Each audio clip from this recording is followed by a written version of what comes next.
Welcome back to the deep dive, where we really try to get under the hood of the sources so you don't have to wade through dense academic stuff. Saving you weeks, hopefully. Exactly. So today, we're tackling something pretty fundamental. Right. How prejudice has changed, how it looks now. Mm-hmm. Because there's this puzzle, right? You ask people, most people, and they'll say, of course I'm not prejudiced. I believe in equality.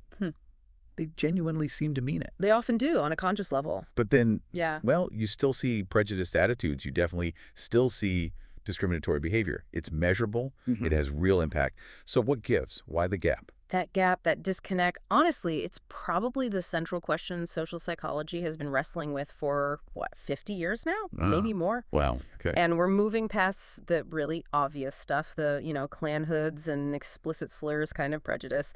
That still exists, sadly, but it's not the main puzzle anymore. So this deep dive is about the newer theories. Precisely. We're focusing on the psychological frameworks that help explain how bias keeps going in these more subtle ways. We're talking modern-symbolic prejudice, aversive prejudice, and ambivalent prejudice. Okay. These theories explain how bias can be, hidden, sometimes internalized, sometimes completely unconscious. And crucially, the sources we're drawing on, they force us to look beyond just asking people what they think. Right, because people might not tell you the truth or even know it themselves. Exactly. We're talking about methods designed to measure bias when people are actively trying not to show it. Things like implicit measures, looking at behavior in specific situations. Got it. So this framework should help us understand how prejudice works today. Subtle, maybe justifiable, at least in the person's own mind. That's the goal, how it operates in ways that are harder to pin down but still cause harm. Okay, so to understand the now, we kind of need to understand the then. Let's start with that baseline, the old-fashioned explicit bias. The term used is Jim Crow racism. Right. And it's crucial to grasp the belief system there. We talk about it historically, but what did people believe? Until, say, the 1950s or 60s, it was built on these really explicit ideas. Like, Well, first, the idea of inherent biological superiority of white people, just taken as fact. okay, explicitly stated. And second, flowing from that, the absolute rightness of keeping the races separate. Segregation wasn't just preferred, it was seen as the correct natural order. And this wasn't just like social custom, it was baked into the system. Oh, completely. Governments, courts, they were actively enforcing discrimination through laws. Jim Crow wasn't just an attitude, it was the legal and social architecture. It was normal. It wasn't even called prejudice by the people upholding it. It was just reality. That's a good way to put it. It was the established order. But then that order started to crumble. There was huge pressure, social movements, legal challenges. And the sources highlight a couple of massive turning points, legal ones. Absolutely. First, you have the 1954 Supreme Court decision, Brown v. Board of Education. Huge. Mandating school desegregation. That cracked the foundation. But the real hammer blow. That was probably the Civil Rights Act of 1964. That piece of legislation fundamentally changed the rules of the game in America. How so? It meant racial equality wasn't just an ideal anymore. It became the official social norm. Expressing racist views openly, discriminating overtly, that became officially bad, unacceptable, socially condemned. So the behavior, the explicit stuff, it had to go underground, essentially. It did, or at least it had to find new ways to express itself. Okay, so if the laws changed, the norms changed, why didn't prejudice just sort of fade away? That's the core paradox, isn't it? Why did these negative beliefs stick around? Yeah, that's the persistence question. And the answer seems to be that culture changes much, much slower than laws. Oh, okay. You can pass a law overnight. You can't erase decades, centuries even, of social learning just like that. Culture is like this giant, slow-moving learning machine. So the old stereotypes, the negative feelings, they didn't just vanish when the Civil Rights Act was signed. Not at all. They were still floating around in the cultural ether, Yeah. Reinforced subtly in media, sometimes through lack of real positive contact between groups, maybe passed down in families without anyone even realizing it fully. Discerned implicitly, automatically. Right. Those connections in the brain, they form without conscious effort. And they don't need conscious endorsement to stick. That's where these contemporary prejudices really take root. Which means the old way of measuring prejudice, just asking someone, hey, are you racist, became pretty useless. Totally useless. Because, as we said, the new norm is to be non-prejudiced, or at least to appear non-prejudiced. People are motivated to give the right answer. So researchers needed new tools, ways to peek behind that social curtain. The sources mentioned 4 main kinds of evidence showing prejudice didn't disappear, it just changed shape. Yep. 4 main lines of evidence. First, this clever technique called the bogus pipeline. Sounds intriguing. It is pretty clever. Basically, you hook people up to a machine that looks like a super convincing lie detector. It's fake, but they don't know that. Oh. You convince them this machine can read their true inner feelings no matter what they say. Under that pressure, believing their real attitudes will be revealed anyway. They become more honest about socially undesirable views. Dramatically more honest. It gets closer to their genuine attitudes than just asking directly. Okay, that's one way, sort of a trick. What's the second category? This one goes deeper, tries to bypass conscious control altogether. It's physiological and implicit cognition measures. This is where a lot of the modern science really kicks in. Measuring automatic responses. Exactly. Things like slight changes in heart rate or how much sweat is on the skin, indicators of anxiety or arousal. But the really big ones measure cognitive associations, response time. Like the IAT, the implicit association test. That's the most famous example, yeah. It doesn't ask your opinion. It measures how fast you can pair concepts together. Like how quickly can you link black with good versus white with good. And if there's a time difference, say you're faster pairing white with good. That difference in reaction time suggests an implicit automatic association, a bias, even if you consciously say, no, I believe everyone is equal. Your brain's wiring reveals something different. Fascinating. And the last 2 types of evidence, more observational. Yeah, they're about what happens in the real world.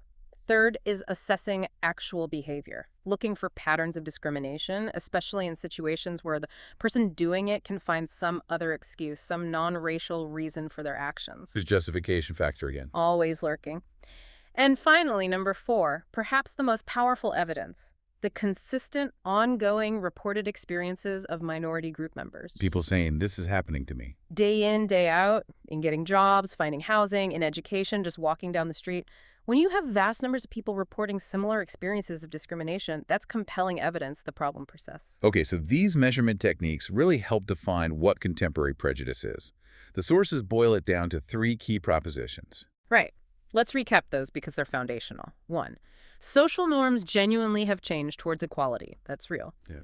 2, not everyone has fully bought into this change. Some people still hold on to older biases, maybe implicitly, maybe explicitly, but quietly. Got it. And 3, even those who haven't fully accepted the change deep down are still motivated maybe by social pressure, maybe to protect their own self-image, to act in ways that look non-prejudiced. Which leads to the key characteristics. Exactly. Contemporary prejudice is often expressed in ways that seem justifiable on non-racial grounds. It's often unconscious or implicit.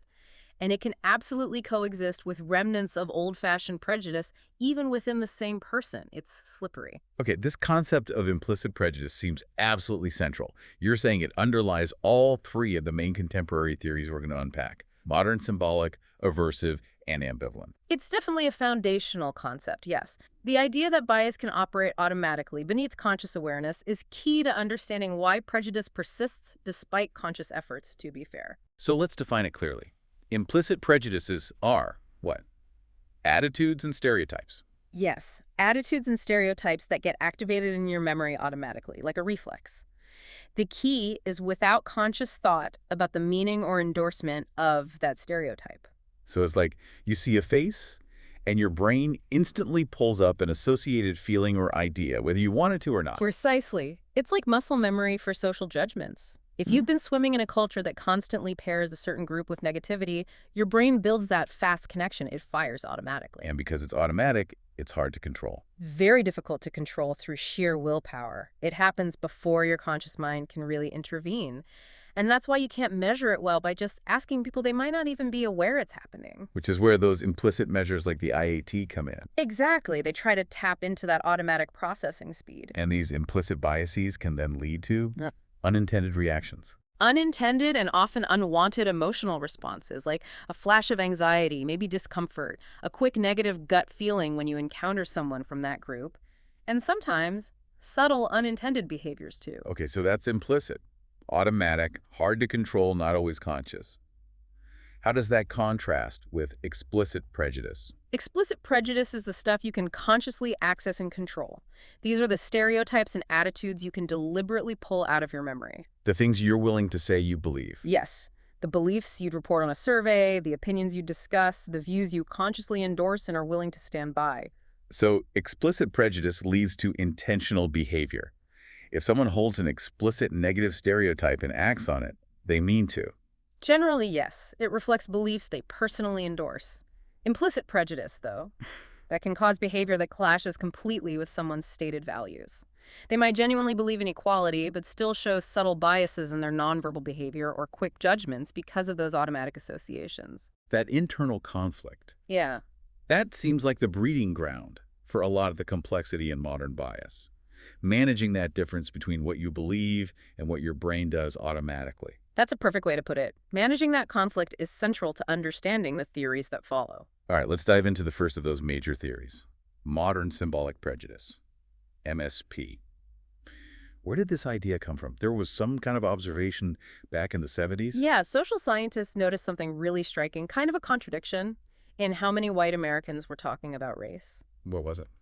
Well, on the one hand, when you ask them about abstract principles like should schools be integrated or should everyone have equal job opportunities, they'd overwhelmingly say yes. Strong support for equality in principle. Okay, sounds good so far. But then, when you asked about specific government policies designed to actually implement or enforce that equality, things like mandatory school busing to achieve integration, or affirmative action programs, or certain welfare initiatives aimed at addressing historical disadvantages, Support dropped off a cliff. plummeted, yeah. So, love the idea of equality, hated the actual mechanisms meant to achieve it. That tension was the starting point for MSP. Interesting. So MSP isn't about thinking one race is biologically better. It's a different kind of belief system. Completely different from old-fashioned racism in that sense. MSP isn't rooted in beliefs about biological inferiority. It sort of throws that out as unacceptable, which it was by then. So what's the core belief instead? MSP frames the issue in terms of moral inferiority. It's a set of beliefs about Black people as a group, suggesting they violate cherished traditional American values. So the problem isn't biology, it's values, Yeah. behavior. Exactly. The argument shifts. It's not about inherent traits. It's about perceived failures in adhering to values like hard work, individualism, self-reliance. This allows the prejudice to feel less like racism and more like a defense of core principles. It's a psychological workaround. And this MSP belief system, it has specific components, right? The Mhm. sources lay out 5 core beliefs that kind of hang together. These are the justifications people use. Precisely. Think of these 5 beliefs as a pre-packaged set of rationalizations. They form a coherent, internally consistent worldview that justifies opposition to race-targeted policies without sounding overtly racist. Okay, let's walk through them. What's belief number 1? Belief 1, racial prejudice and discrimination basically don't exist anymore. The argument goes, we passed the Civil Rights Act, we have laws against discrimination, so the playing field is level now. So if the system is fair, any remaining inequality isn't the system's fault. Exactly, which leads directly to belief 2. Any remaining differences in outcomes, say in income or education, must be due to Black people's lack of motivation or failure to work hard enough. The individual responsibility argument. Pure individualism. If opportunity is equal, failure must be personal. No room for systemic factors or historical disadvantage in this view. Okay, belief 3. Belief 3. Therefore, Black people's anger or demands for better treatment are unjustified. If the problem is their own lack of effort, then protesting or complaining isn't seen as a legitimate response to injustice, it's just unwarranted whining. Wow, okay. What's 4? Belief 4. Instead of working hard, Black people are seen as seeking special favors or unfair advantages. This is the lens through which policies like affirmative action are viewed not as remedies for past discrimination, but as undeserved handouts that violate the principle of equal opportunity, as they define it. Giving someone something they didn't earn through individual effort. Right. And finally, belief 5, which ties it all together with a sense of grievance. Black people are actually getting more than they deserve already, often at the expense of white people. The resentment piece. My tax dollars, or they're taking spots. Exactly. This fuels a sense of unfairness among the majority group, a feeling that resources they feel they've earned are being unfairly diverted. It creates a powerful sense of in-group threat. Okay, those 5 beliefs paint a clear picture. But why do people adopt this specific set of beliefs? What are the psychological underpinnings? The sources list 5 factors. Right, the why behind MSP. First, there's usually some underlying mild to moderate anti-Black emotion. Not necessarily intense hatred, maybe more like discomfort, unease, or resentment. So a low-level negative feeling. Yeah. Second, and this is crucial, a very strong belief in traditional American values, especially hard work, individualism, self-reliance, discipline, obeying authority. If you hold those values super strongly. And you also buy into those 5 MSP beliefs. Then, opposing policies designed to help Black people doesn't feel like prejudice. It feels like defending fundamental American principles. You can see yourself as principled, not prejudiced. The perfect moral justification. Okay, what's the third psychological basis? This one involves different types of equality. Yes, this distinction is really key to understanding MSP. It's about low outcome-based egalitarianism. We need to separate 2 ideas of equality. Okay. There's equality of opportunity, the idea that everyone should have the same chance at the starting line. Fair rules, no discrimination holding people back initially. Most people agree with that, right? Yes. People high in MSP generally endorse equality of opportunity quite strongly, but they strongly reject the idea of equality of outcome. Which is? Equality of outcome is the idea that society has some responsibility to ensure that people end up with roughly equal shares of resources or success, perhaps by intervening to correct for historical disadvantages or systemic barriers.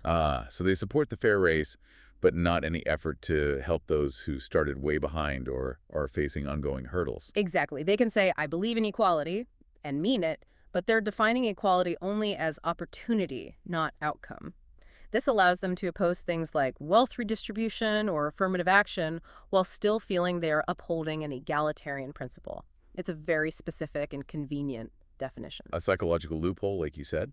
Makes sense. What's the fourth factor? Fourth is group self-interest. Pretty straightforward. People are generally motivated to protect and promote the well-being and status of their own group. So if policies aimed at helping Black people are framed as taking something away from white people? Then group self-interest kicks in. It reinforces the MSP belief that Black people are getting undeserved benefits at the in-group's expense, fueling opposition. It feels like defending what's rightfully ours. And the fifth and final factor, something about personal experience. Yeah, it's simply having little personal knowledge of Black people, or at least little meaningful individuated knowledge. Meaning, if your primary exposure to Black people is through media stereotypes, or just seeing them as abstract members of a group rather than as individuals you know personally, it's much easier for those negative MSP beliefs and stereotypes to persist unchallenged. You lack the counter evidence that comes from real relationships. So, putting it all together, the ultimate behavioral result of MSP is? Discrimination. But, and this is the defining feature, it's discrimination that happens primarily when the negative behavior can be easily justified or rationalized on supposedly non-racial grounds. I didn't hire him because he wasn't qualified. I oppose that policy because it violates principles of hard work. It allows inequality to continue while the person maintains a non-racist self-image. Okay, so modern symbolic prejudice offers one way people resolve that internal conflict by leaning heavily on traditional values as a justification. But what about people who don't resolve it that way? People who genuinely do believe in equality, support programs, but still have issues. That's exactly where the theory of aversive prejudice comes in. It describes a different group of majority group members, typically white Americans in the research. These are people who sincerely, consciously believe in racial equality. They see themselves as non-prejudiced. It's important to their self-concept. Okay, so far so good. But they simultaneously possess lingering, often unconscious negative feelings toward minority groups. And these feelings aren't usually hostility or hatred, like in old-fashioned racism, or even the moral judgment of MSP. It's more subtle. What kind of feelings? Discomfort, unease, anxiety, sometimes even a degree of fear, particularly when anticipating interaction with minority group members. So it's less about judgment and more about awkwardness, anxiety. Anxiety is a really key word here.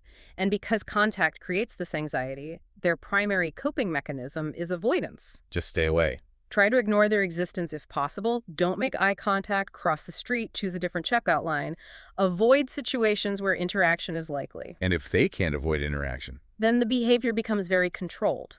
They tend to be overly polite, very correct, sticking strictly to social scripts, but it often comes across as cold, distant, lacking genuine warmth. It's interaction driven by managing their own anxiety, terrified of saying or doing the wrong thing that might reveal their underlying bias. How does this differ fundamentally from MSP then? Because MSP also involves negative feelings and leads to discrimination. Key differences. First, the nature of the negative feelings. Aversive is anxiety and discomfort. MSP is more rooted in resentment and moral judgment, violating values.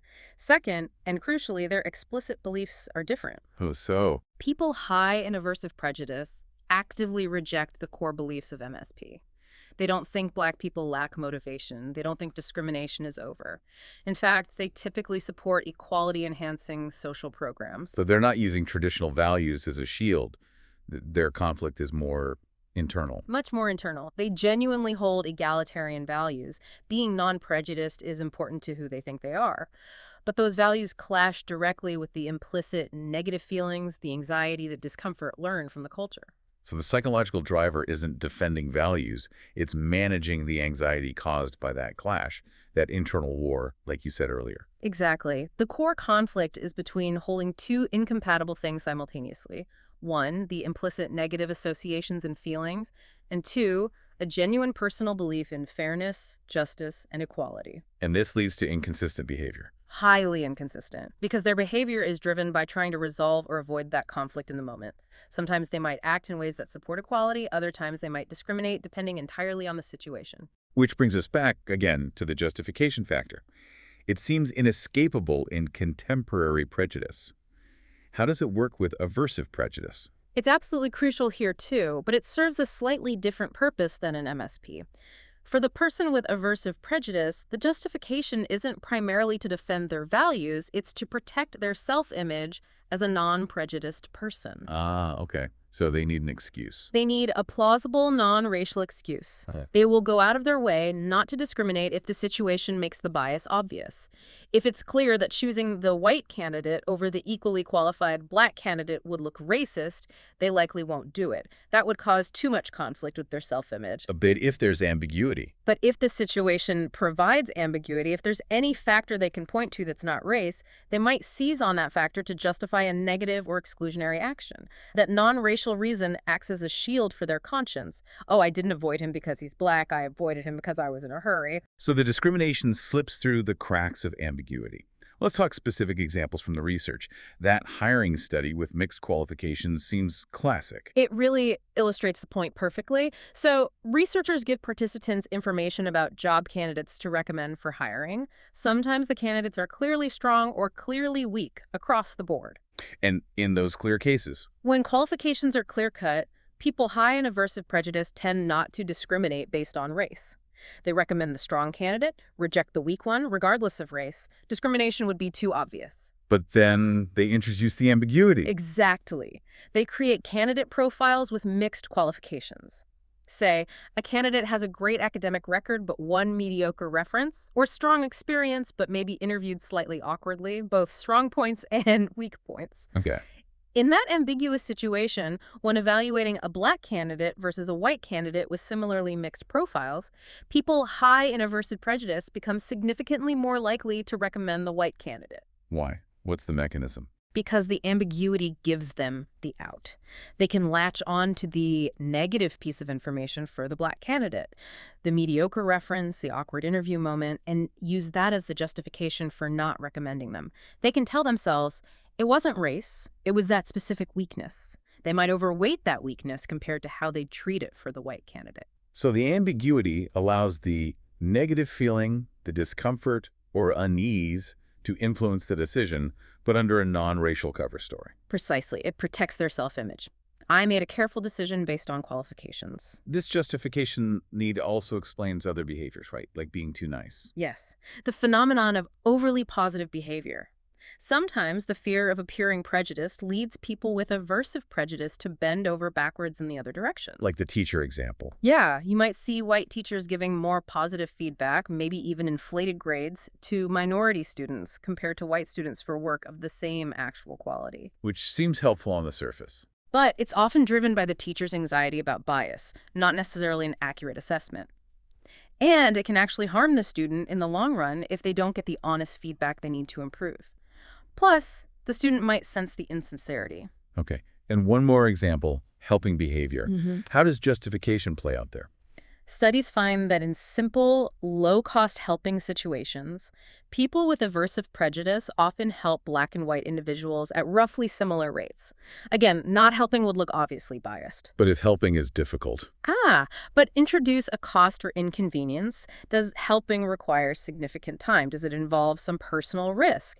Is it just plain inconvenient? well, In those situations where there's a readily available non-racial excuse, I couldn't help, I was late for a meeting, or it seemed too risky to get involved, the rate of helping black individuals drops significantly compared to helping white individuals.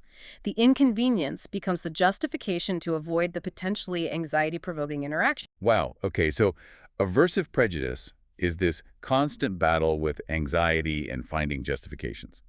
That leads us then to the third major theory, ambivalent prejudice. How does this one differ?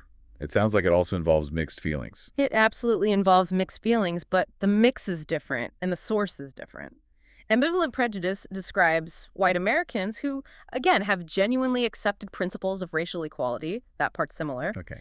And importantly, they've often developed genuinely positive feelings and beliefs about black people as well, perhaps sympathy, liking, admiration for certain aspects. So actual positive feelings, not just an absence of negativity. Yes, genuinely positive attitudes. But these positive attitudes exist side by side with lingering negative attitudes and stereotypes, often learned from the broader culture. So it's a direct clash between positive and negative views held consciously. So it's not implicit unease versus conscious values like aversive. It's more like conscious positive versus conscious negative, like liking and disliking aspects at the same time. Exactly. And the source of this ambivalence, according to the theory, is a conflict between two core and often contradictory American value systems. Which values are clashing here? On one side, you have the powerful value of individualism, emphasis on personal responsibility, hard work, self-reliance, pull yourself up by your bootstraps. Okay, the traditional work ethic value. Yay. On the other side, you have the value of egalitarianism or humanitarianism, the belief that all people should be treated equally, that we should care for others, and maybe have a responsibility to help those who are less fortunate or disadvantaged. And how does this relate to views of black people specifically? The conflict arises because, in the view of someone with ambivalent prejudice, black people might simultaneously trigger both value systems. They might be perceived as deviant from individualistic values, leading to negative feelings like resentment or disapproval. Why aren't they working harder? Okay, triggering the individualism judgment. But they might also be perceived as disadvantaged due to systemic issues or historical oppression, leading to positive feelings like sympathy or compassion. They face unfair barriers we should help. So you've got this internal push-pull.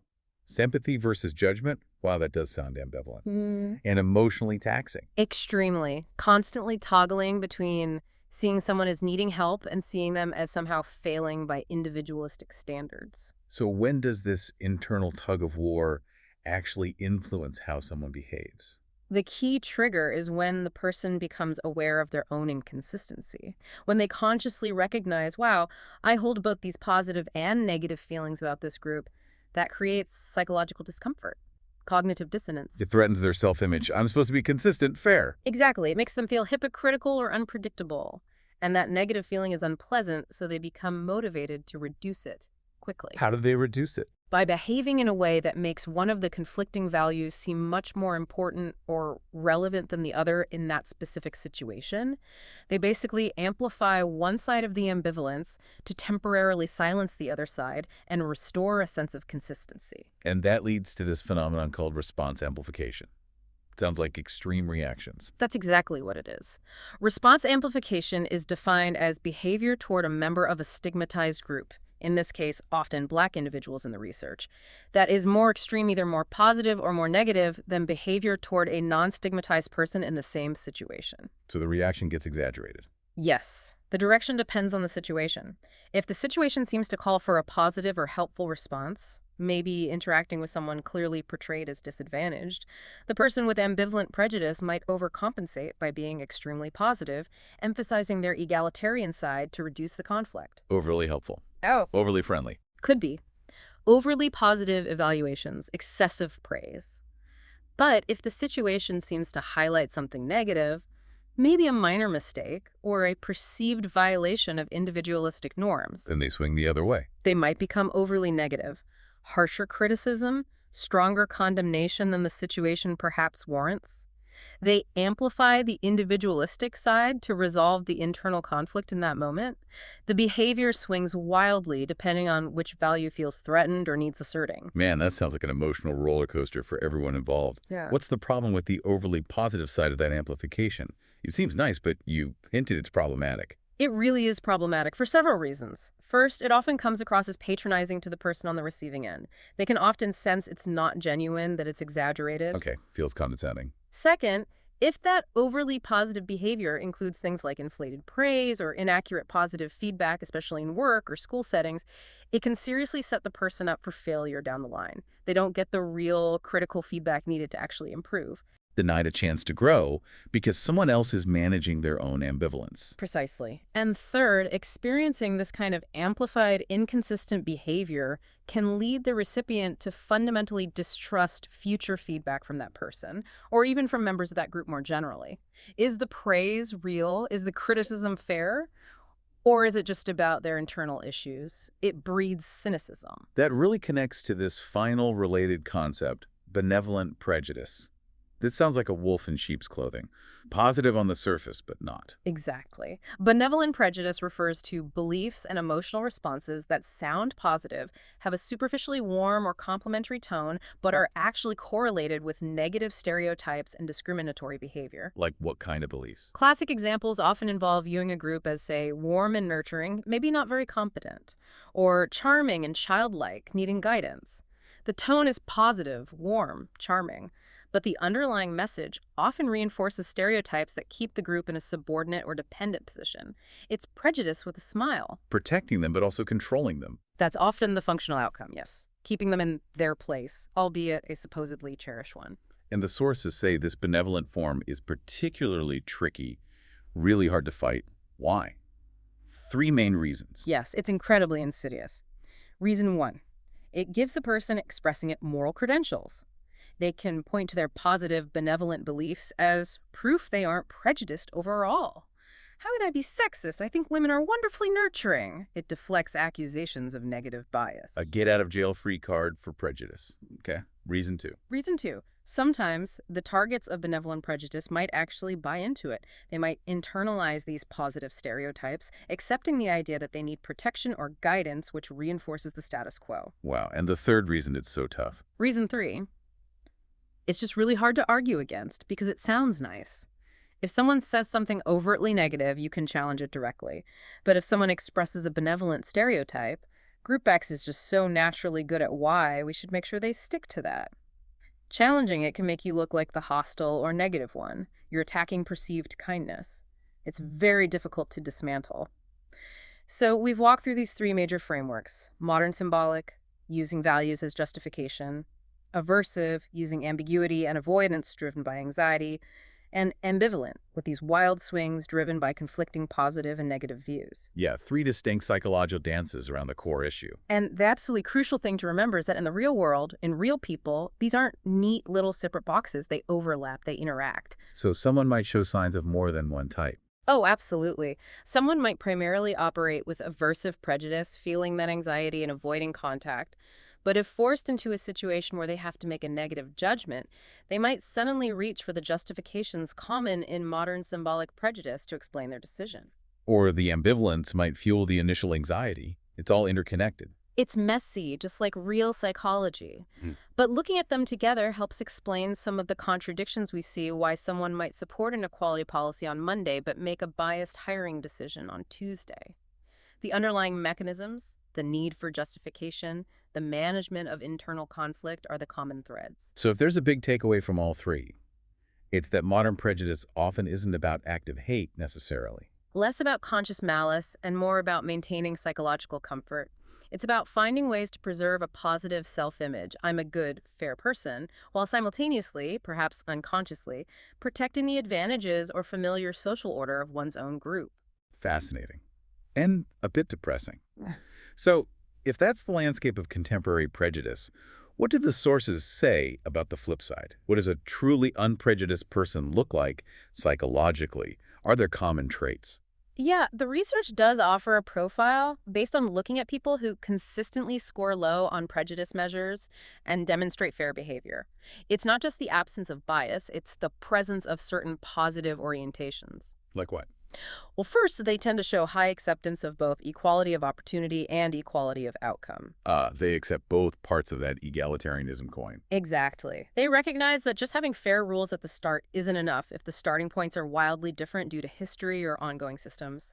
They accept that true fairness might require active efforts to ensure more equitable results. They don't use opportunity as an excuse to ignore outcome. What else characterizes them? Something about identity. Yes, they tend to have more complex social identities. They don't just see themselves primarily as white or male or American.